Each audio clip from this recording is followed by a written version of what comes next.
শীতকাল তো এসেই গেল।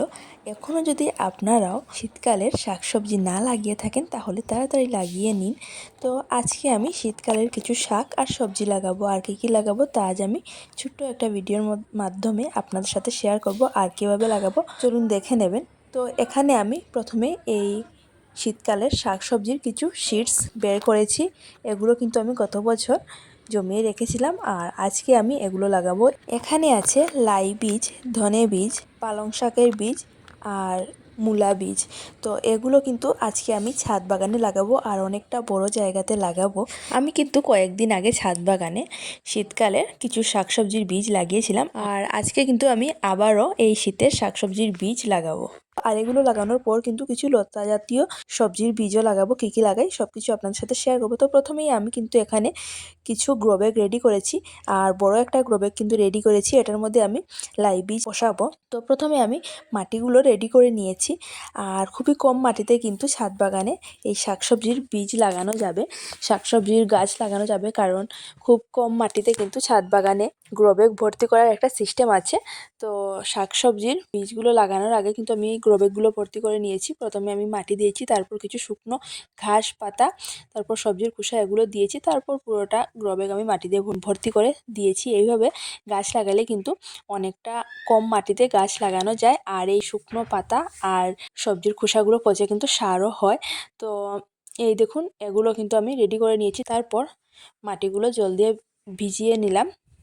তারপর এখন আমি এই সবজির বীজগুলো লাগাচ্ছি, শাকের বীজগুলো এখানে বসাচ্ছি। তো খুব সুন্দর করে কিন্তু আমি এই লাইর বীজগুলো এখানে বসিয়ে দিলাম। তো এই দেখুন বসানো হয়ে গেছে আর এখন কিন্তু আমি মাটি দিয়ে দিলাম। তো আগে থেকে জল দিয়েছি, এখন আর জল দেব না, কারণ জল দিয়ে কিন্তু মাটিটা আগেই ভিজিয়ে নিয়েছি, তাই এখন আর জল দেব না।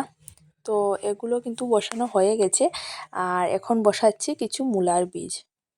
তো এই দেখুন আমি কিন্তু এখন কিছু ঘন ঘন করেই বসাচ্ছি, কারণ সবগুলো সিডস থেকে যখন গাছ হবে তখন আমি মধ্যে থেকে কিছু শাক আমি তুলে নেব, কিছু গাছ তুলে নেব আর কয়েকটা গাছ রাখবো। যখন কিছুটা বড় হয়ে যাবে তখন মধ্যে থেকে কিছু শাক তুলে নেব আর কয়েকটা রেখে বাকিগুলো তুলে নেব। তাই আমি এখন বেশি করে বসাচ্ছি আর এখান থেকে তুলে তুলে রিপোর্টিংও করা যাবে।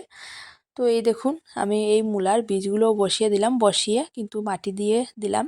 তো এখন লাগাবো পালং শাকের বীজ। তো এই দেখুন এই বীজগুলো কিন্তু আমি গত বছর আমার গাছগুলো থেকে তুলে রেখেছিলাম আর এখন তুলে শুকিয়ে রেখেছিলাম আর এখন আমি এই বীজগুলো কিন্তু এখানে বসাচ্ছি। এবছর কিন্তু আমি আর কোনো ধরনের শাকসবজির বীজ কিনে আনিনি, তো ঘরে যেগুলো ছিল সেগুলোই বসাচ্ছি।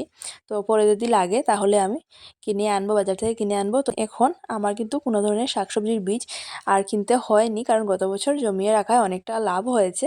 তো এই দেখুন এখানে কিন্তু আমি পালং শাকের কিছু বীজ বসিয়ে দিলাম।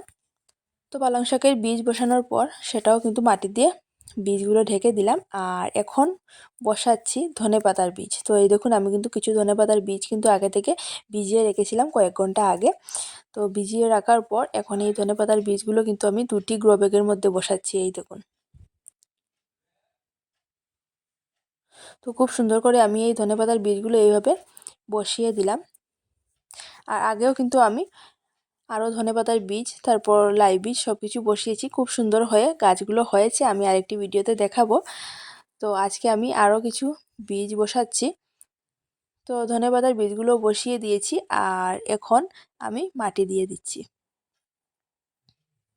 তো এই শাকসবজির বীজগুলো লাগানো হয়ে গেছে আর এখন লাগাবো কিছু লতা জাতীয় সবজির বীজ। তো এখানে আমি দুই ধরনের লাউয়ের বীজ আর করলার বীজ নিয়েছি আর এটা হলো শসার বীজ। তারপর আমি মিষ্টি কুমড়ের বীজও বসিয়েছি আর চাল কুমড়েরও বসিয়েছি। তো এই দেখুন আমি কিন্তু একটা গ্রো ব্যাগের মধ্যে এই শসার বীজগুলো বসিয়ে দিচ্ছি।